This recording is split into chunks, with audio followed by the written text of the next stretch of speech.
दोस्तों आज मैं आपको दिल्ली के एक ऐसी ऐतिहासिक मकबरे में ले चलता हूँ जो मुग़ल वंश की शुरुआत की गवाही देता है।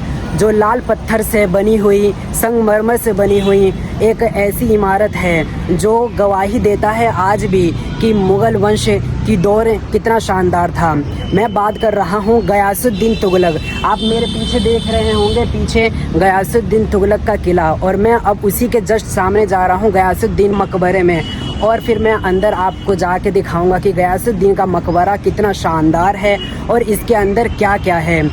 मैंने पिछला वीडियो पूरा गयासुद्दीन का बनाया है, आप पिछला वीडियो देख सकते हैं। और फिर उसके बाद मैं आपको गयासुद्दीन टॉम में आज शूट करूंगा और फिर उसके बाद आप ये पूरी वीडियो देखिए। अब हम गयासुद्दीन तुगलक के टॉम में एंट्री करते हैं। तो दोस्तों ये है गयासुद्दीन तुगलक का टॉम। आप ये देख रहे हैं कितना शानदार है। जैसे जैसे हम पास जा रहे हैं बिल्कुल बहुत बड़ा इमारत है। हम इसके अंदर चलेंगे और फिर इसके बाद देखेंगे। और ऊपर आप जो देख रहे हैं ये संगमरमर से बनी हुई गयासुद्दीन का टॉम है। अब हम इसके अंदर एंट्री करेंगे। दरवाज़ा आप जो फ़ोटो के अंदर बहुत जगह देखते हैं ये वही दरवाज़ा है जो गयासुद्दीन का, अगर हम कुछ भी सर्च करते हैं तो इसका यही दरवाज़ा आता है। तो हम इसके अंदर एंट्री करते हैं और फिर इसके बाद पता चलेगा और इसके बारे में हम आपको बताएंगे। तो ये है गयासुद्दीन मकबरे का दरवाज़ा और इसी दरवाजे से अब हम अंदर जाएंगे। इस मकबरे को खुद गयासुद्दीन ने 1338 में बनवाया था। और फिर हम इसके अंदर अब एंट्री करते हैं और फिर इसका देखेंगे कि गयासुद्दीन के मकबरे में क्या क्या है। क्या ये भी खंडर है गयासुद्दीन तुगलक के किले की तरह? चलिए अंदर चलते हैं। तो ये है इसकी एंट्री दरवाज़ा, बहुत अच्छा था अंदर आना। अब यहाँ पर जैसे ही हम अंदर आते हैं यहाँ पर तो बहुत पब्लिक है। और एंट्री करते ही सबसे पहले हमें बोर्ड दिख जाता है। हम इन बोर्डों को थोड़ा पढ़ेंगे और फिर उसके बाद आप गयासुद्दीन का पूरा टॉम देख सकते हैं। मैं उस पॉइंट से आपको दिखाऊंगा, पूरा दिखेगा। और फिर अब मैं एक एक करके सारा का सारा दिखाता हूँ। और ये जो मेहराब है अंदर का हिस्सा और इसके अंदर जो छेद है, मैं इन सब के बारे में भी आगे चल के उस तरफ से बताऊँगा, उस तरफ से ज़्यादा अच्छा दिखेगा। तो जैसा कि मैं अंदर आ चुका हूँ, गयासुद्दीन का ये जो मकबरा है लाल बालू पत्थर से बना हुआ, इसके बारे में मैं आपको अंदर ले जाके दिखाऊंगा और ये किस तरीके से बना हुआ है और इसमें क्या क्या यूज़ हुआ है। और इसके अलावा मैं आपको इसके अंदर नीचे ले चलता हूँ। फिर इसके नीचे जो जालियाँ लगी हुई हैं, इन जालियों के बारे में भी सब अलग अलग बताते हैं। कि कुछ लोग कहते हैं, जैसे आप यहाँ पर देख सकते हो, कुछ लोग कहते हैं कि इन जालियों में कैदी रहते थे, कैदियों को कैद करके रखते थे। कुछ लोगों का कहना है कि इसके अंदर हथियार रखते थे। और सबका अलग अलग कहना है।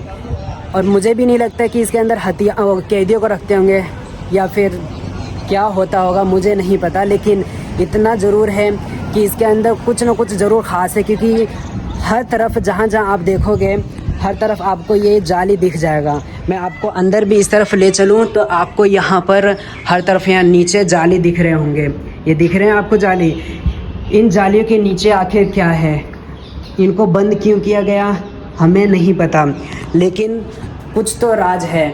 और मैं आपको ये बताऊं, देख रहे हो आप कितना खूबसूरत है, ये देखिए। और ये जो छेद है, इन ऐसे छेद इसलिए बनाए गए रोशनी के लिए। और दूसरी बात ये है कि इसको बनाने का मकसद भी बहुत अलग अलग तरीका था।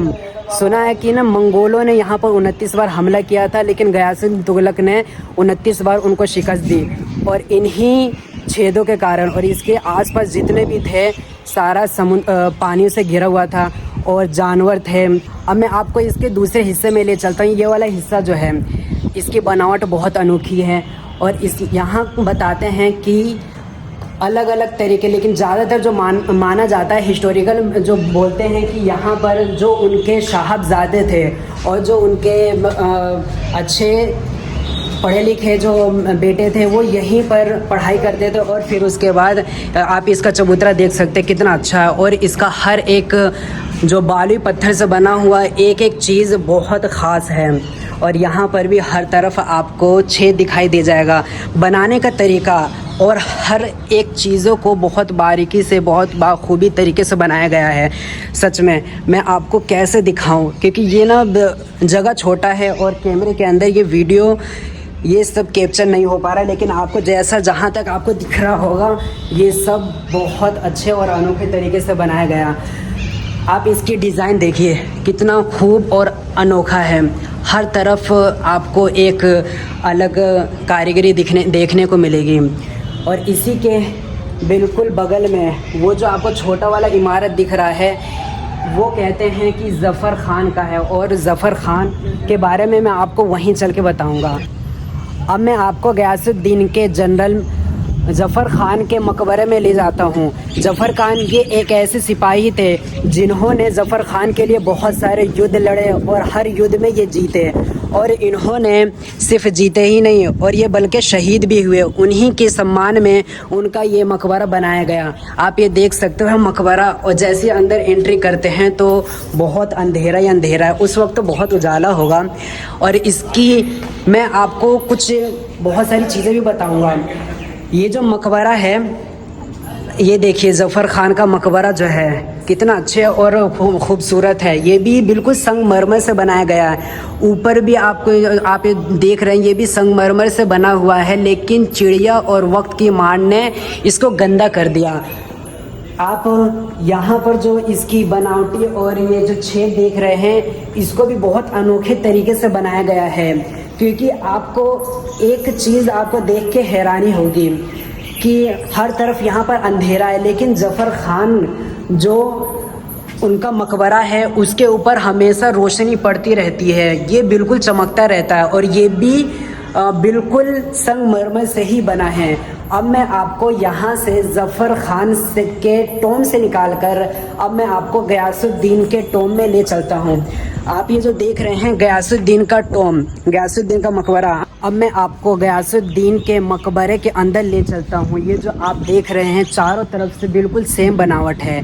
3 तरफ से इसका गेट है और एक तरफ से मेहराब है। मैं आपको इसके अंदर एंट्री करता हूँ, अंदर ले चलता हूँ, फिर उसके बाद देखते हैं कि ये कितने अच्छे और ख़ूबसूरत अंदाज में बना हुआ है। सच में पहले के वक्त में बहुत खूबसूरत गुंबद बने हुए होते थे। मैं यहाँ पर जूता निकाल देता हूँ। आप इसकी खूबसूरती और इसकी गुंबद को देख सकते हैं कितना खूबसूरत। ये पूरा का पूरा गुंबद संगमरमर से बना हुआ है और हर तरफ से जो डिज़ाइन है इसका डिज़ाइन है बिल्कुल अनोखा और सारा अच्छे तरीके से बना हुआ।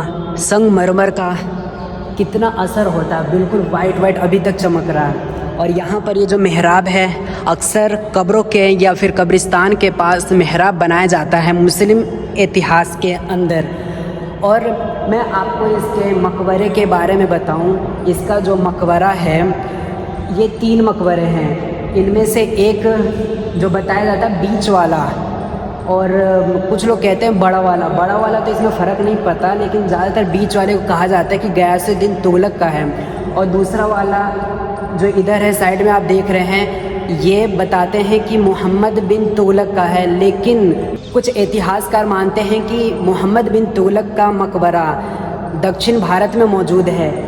और लेकिन ये बात तो है कि ये कब्र किसी न किसी ख़ास का या किसी न किसी बेटे का होगा। और ये वाला जो कब्र बताया जाता है कि ये उनकी वाइफ़ का है, और उनकी वाइफ़ का नाम मखतूम जहाँ बताया जाता है, लेकिन ये भी कंफर्म नहीं है। अब मैं आपको इसके बाहर की तरफ ले चलूँगा और फिर उसके बाद मैं अपनी वीडियो यहीं पर ख़त्म करूँगा। सच में ये बहुत अच्छे तरीके से बना हुआ एक अच्छा और ऐतिहासिक गुम्बद है।